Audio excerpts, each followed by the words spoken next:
Hi, everyone. Welcome to today's installment of IF and Love Cinema. And today we are discussing the classic 90s slasher Candyman. I was a big slasher fan when I was a kid. I was especially the Friday the 13th series. That was sort of my gateway into horror. But Candyman was a movie that was just so kind of like an urban legend, that it kind of freaked me out from watching it as a kid. And I didn't get around to seeing it for the first time until like about a week ago, and I liked it. I was really surprised by it.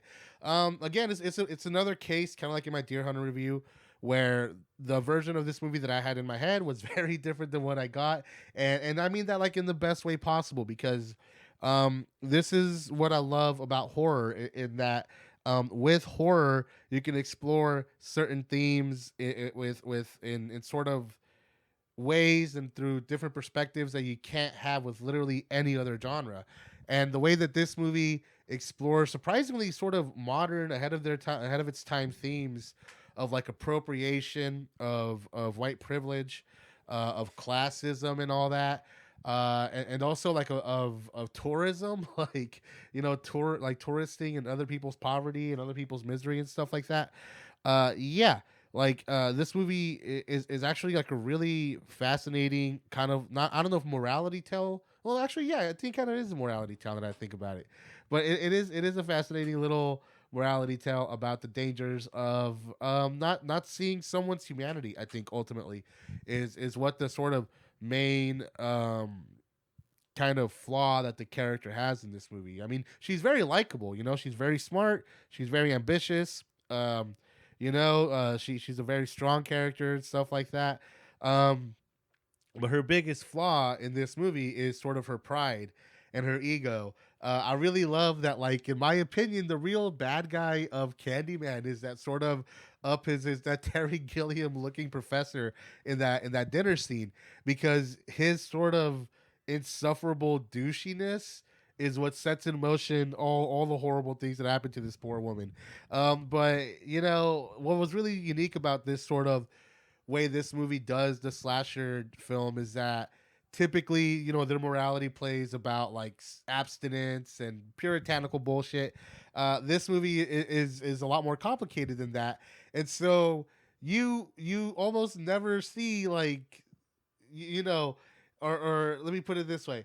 Um, you see a lot of the aftermath of the killings, or at least that's where, at least from what I remembered, I did see it like a week ago, or, and I really enjoy that. Like, the horror is not so much in the gore. I mean, it's there. Don't get me wrong. The blood, the gore, the slasher kills, the sort of all that sort of traditional genre trope stuff. Like, it's all there, but like the movie really makes the horror of this movie the sort of gaslighting nature of the people around her, that nobody believes her, that she is not in control, she's not the one who's like, yes, she is committing all these awful things, but it's not her, it's Candyman acting through her.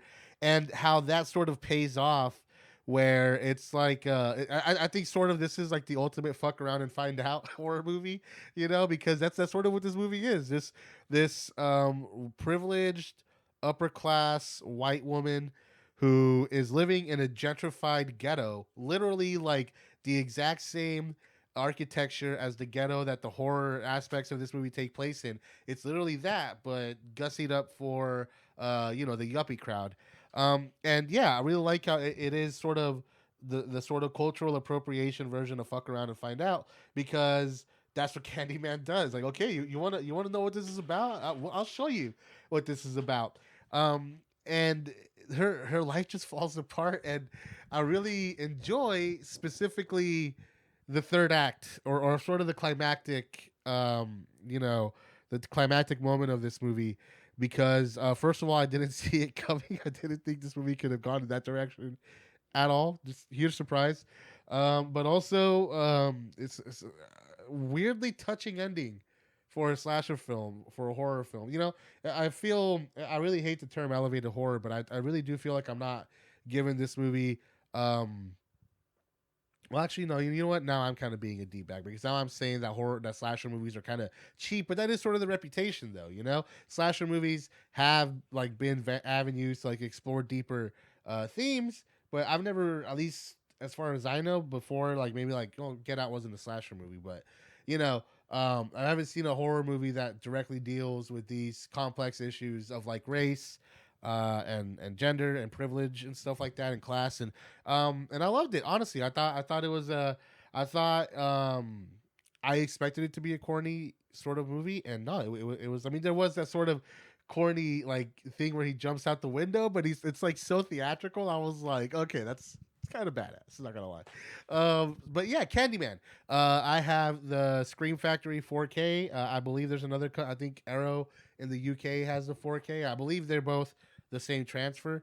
A lot of the same special features. Again, cannot recommend the disc enough.